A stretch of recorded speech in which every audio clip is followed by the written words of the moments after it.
二三四，我想要带你去浪漫的土耳其，然后一起。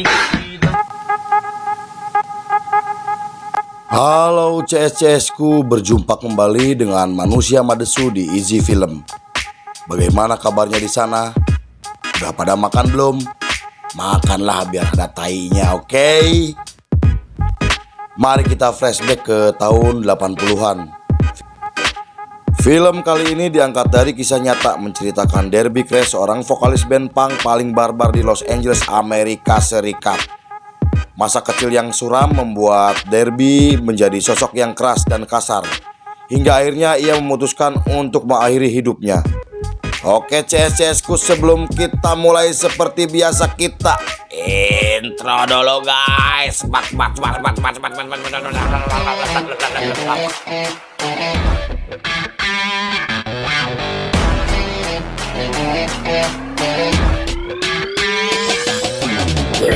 Yo, welcome to my channel, bro.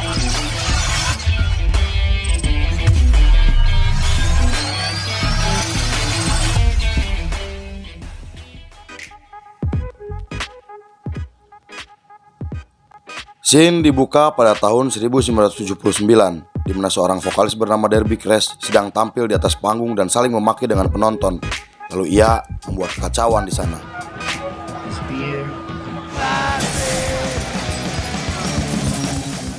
Derby mempunyai seorang ibu yang seorang alkoholik. Ayahnya meninggal karena serangan jantung dan kakaknya tewas akibat OD.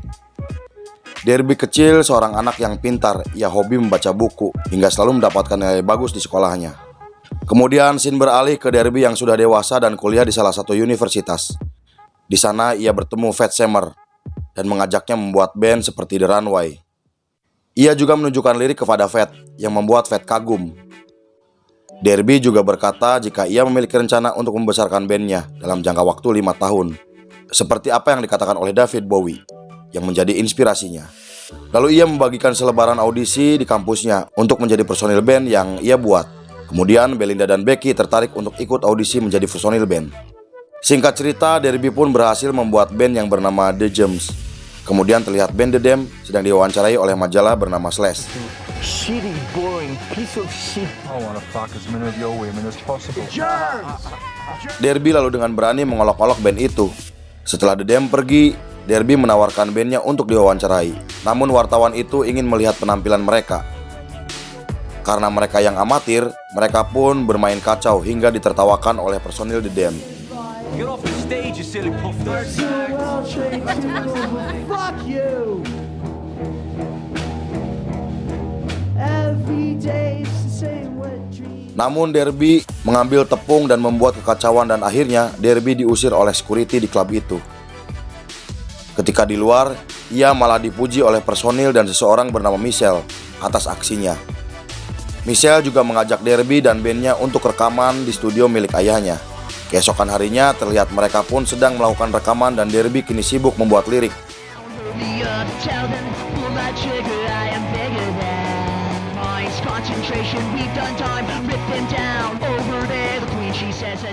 Mereka pun akhirnya sering tampil di klub-klub malam. Ketika sedang latihan karena permainan drum Becky kurang bagus, Derby memilih pergi dari tempat itu.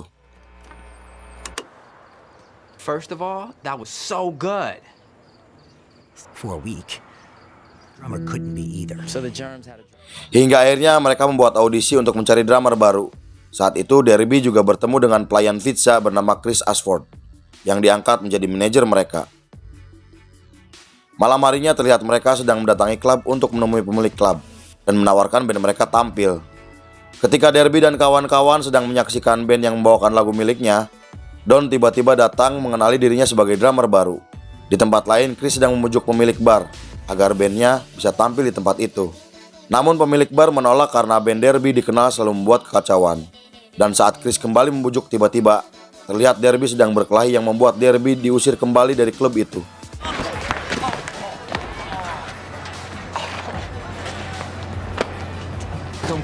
Sambil berkata jangan pernah datang ke tempat ini lagi. Ketika di luar, Derby tak sengaja bertemu Rob dan berkenalan di sana. Beberapa hari kemudian, Derby terlihat membuat logo biru untuk bandnya.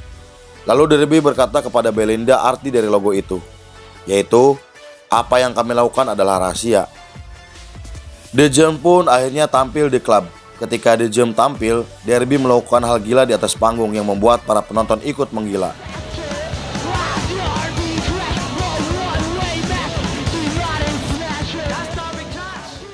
Di tempat lain, Chris menawarkan kepada seseorang untuk memproduksi band mereka.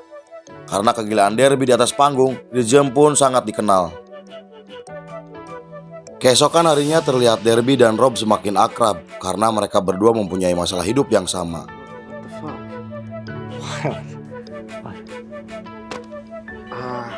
I don't know, it's just weird, you know? Ketika The Jam akan kembali tampil, Derby berdebat dengan manajernya karena Derby banyak membagikan tiket gratis. Perdebatan itu pun membuat Derby memilih pergi dengan Rob ke toilet. Lalu disusul Don membujuk Derby untuk keluar karena bandnya akan segera tampil.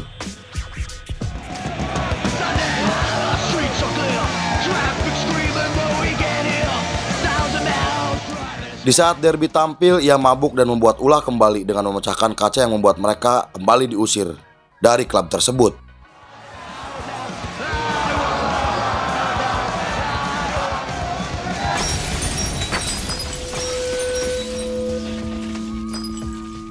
Saat itu para security menyeretnya keluar dan membubarkan acara tersebut. Kemudian terlihat Fat terkapar karena telah dipukuli security dan gitarnya pun hilang. Beberapa hari kemudian mereka diundang di salah satu stasiun radio untuk diwawancarai mengenai bandnya. Tetapi mereka malah mendapatkan makian dari para penelpon hingga wawancara mereka pun akhirnya dihentikan. Yeah, you do. Fuck you last night, twice tomorrow. Actually, no. Cunt? They say cunt on Gilligan's Island? Singkat cerita, mereka mendatangi seseorang yang akan memproduksi album mereka. Setelah itu, Derby pun terlihat sedang mengisi track vokal.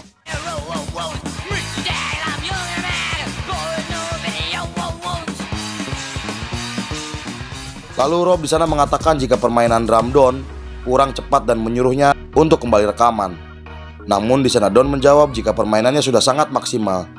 Tetapi Derby malah memihak kepada Rob untuk menyuruh Don kembali merekamnya. Setelah itu mereka pun berpesta merayakan album pertama mereka yang berjudul GI. Produser juga mengatakan jika album mereka akan menjadi berita utama di majalah musik LA. Drink up, it's a party. Enjoy yourself, come on.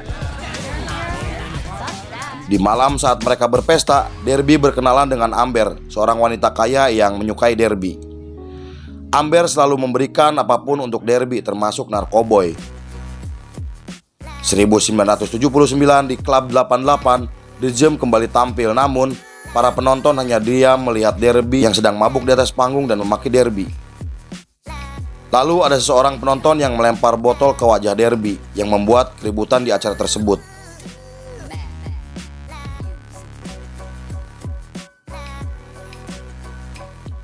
Sesampainya di rumah, adik Derby memberitahukan jika Don drummernya membuat band baru bernama Vox Pop dan Don menjadi vokalis di sana. Derby yang penasaran mendatangi klub untuk menyaksikan Don tampil bersama band barunya. Rob terlihat menghasut Derby dengan mengatakan kalau Don cuma mempermalukan band The Jam karena Don berpenampilan seperti perempuan.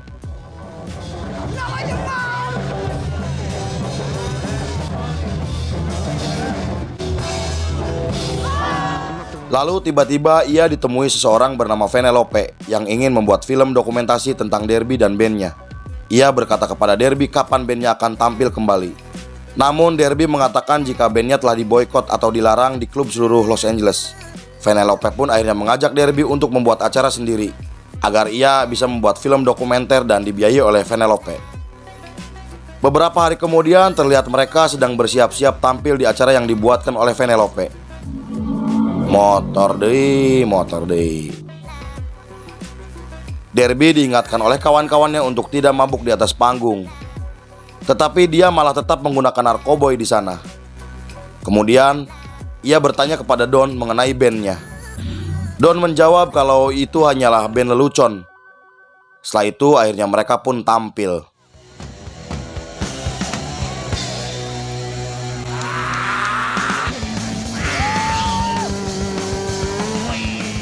Di scene berikutnya, Derby memiliki ide untuk menyamarkan nama bandnya agar bisa tampil kembali di klub-klub malam seluruh Los Angeles. Di backstage, Amber berdebat dengan Chris karena Amber selalu menuruti kemauan Derby, yaitu membelikannya narkoboy. Saat itu Derby juga muncul dengan mengatakan jika Don belum datang sementara mereka akan segera tampil. Namun Rob menawarkan diri untuk menggantikan Don sebagai drummer. Saat mereka di atas panggung, Don tiba-tiba datang dan langsung naik ke atas panggung, hingga ia diusir oleh security. Dan di sana terjadilah perkelahian.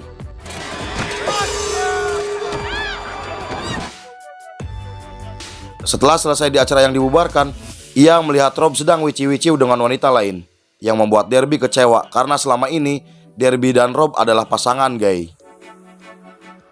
Derby pun melabrak Rob dan meninggalkan Rob saat itu juga. Kemudian Derby mendatangi sebuah pesta dan di sana terlihat seorang pria menawarkan narkoboy jenis baru. Di saat Derby memakainya, Derby terlihat pingsan. Lalu Pat yang khawatir mencoba membangunkannya. Namun orang-orang yang berada di sana malah menertawakan Pat karena narkoboy itu tidak akan membuat orang bisa meninggal.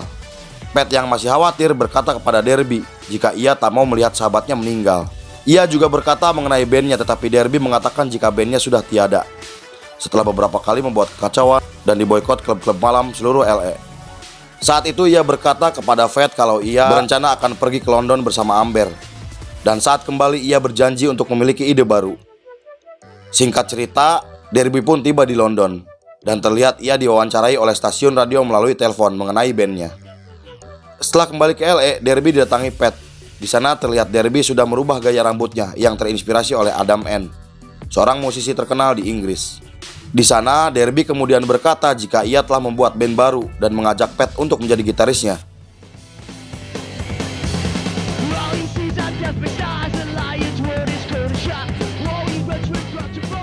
Derby pun tampil dengan band barunya, tapi penonton lagi-lagi diam menyaksikannya saat tampil. Belinda juga berada di sana dan menyaksikan penampilan Derby. Setelah selesai tampil, ia bertemu dengan Rob dan bertengkar di sana. Kemudian Belinda mengusir Rob saat itu. Di sana tiba-tiba Derby berkata jika ia ingin membuat acara konser di James untuk yang terakhir kalinya. 3 Desember 1980 sebelum tampil, Pat menunjukkan gitar barunya. Lalu di atas panggung Derby berkata tentang kebersamaannya bersama dengan bandnya. Tapi ia harus mengakhirinya karena apapun selalu ada perpisahan.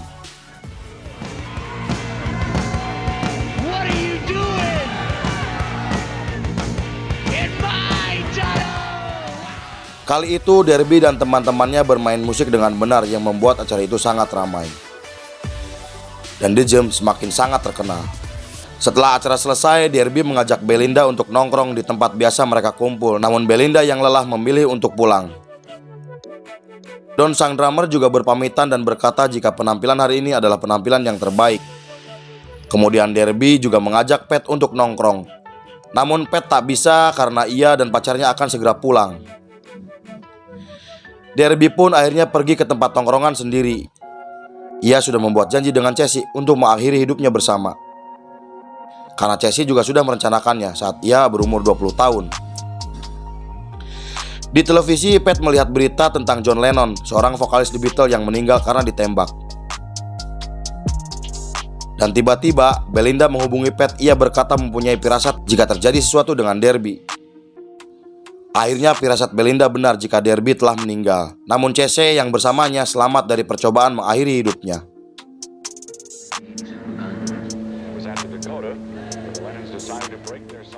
Scene akhir terlihat semuanya sedang berada di pemakaman Derby dan Pat membaca puisi berjudul Astrid milik Derby. Lalu film pun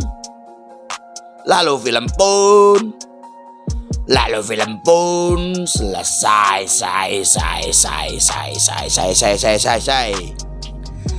Derby Crash adalah sosok fenomenal yang menghidupkan skena musik punk rock di era 80-an. Menurut informasi, jika kematian Derby dibayang-bayangi oleh kematian John Lennon yang dibunuh oleh Mark David Chapman. Karena sehari setelah kematian John Lennon, ia memilih untuk mengakhiri hidupnya. Oke CS-CS-ku. Oke CS-CS-ku. Sehat selalu kalian di sana. Saya beserta jajaran Berandal Malam kembali pamit undur diri sampai jumpa di episode berikutnya. Bye bye.